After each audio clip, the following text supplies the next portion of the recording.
Schwarber represents the tying run. Inside corner, struck him out. Norris, a 5-out save. You know that earlier in your career, in fact, when you were just beginning, in St. Louis, we despised you. Who is this Bud Norris, and who does he think he is shutting down the big bad Cardinals? You knew that was the perception. Absolutely. I've had some success here, to say the least. I just love coming in here and playing in this venue in Busch Stadium. I just really believe that they always brought the best out in me, you know, and I just always stepped up to what it was, you know, and I've enjoyed it, and I know I love the fans and what they bring. Cardinal Nation is obviously one of the best, if not the best, fan base in the game. And it was the very first start, right? Where you went 7 scoreless, almost like a no-hitter first stretch? Yeah, I think I had no-hitter through 5. I beat Wayno 1-0. I threw 7 shutout innings, and it was a hot Sunday day game, but it was a big lift for our club at the time, and something I'll never forget. Have you brought that up to Adam at all? Absolutely. He knows. He knows.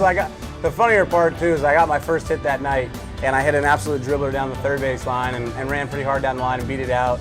And I'm walking back to the bag, and Pujols is holding on the ball, looking at it, and goes, "Do you want it? You really want it?" I go, "Absolutely, I want it. It's my first big league hit." So not only did Wayno get a loss that day, but I got my first hit off him, too. And I know you're all about the team, but you don't want to give up this closer spot. You want this the rest of the year. You'd like to see 30 saves behind your name, right? Absolutely. I've been given an opportunity to do this job. I'm succeeding right now.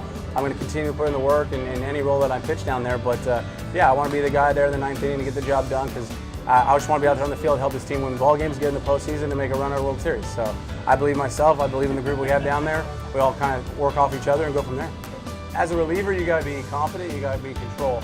And when you get out there, the adrenaline is pumping, and everybody's hooting and hollering. But you really got to be able to slow the game down, slow yourself down, and get back to one pitch at a time. And that's something I've really learned. But yeah, they got to adjust to my stuff.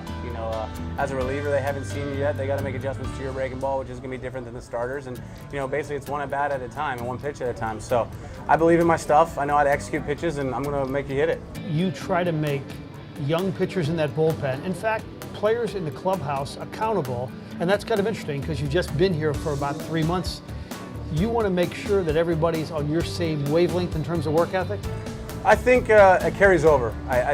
It's so much is not made enough of the fact that we play so many games in a 6-month period of time. 162 baseball games is a lot of baseball games. So you can be hot right now in April and May, but really the big dogs make it happen in October and September. So I think that being said, is everybody's got to put the work in to make sure that their body's there. You got to be right mentally, emotionally, and physically. And I think those are the big 3 components to what makes a good teammate and a good ball player. And yeah, I just really want to make sure everybody's putting their best foot forth every day, and knowing that sometimes they can, sometimes things are going on, but really putting your work in every day is going to help you be a consistent player, because that's what makes you a big leaguer.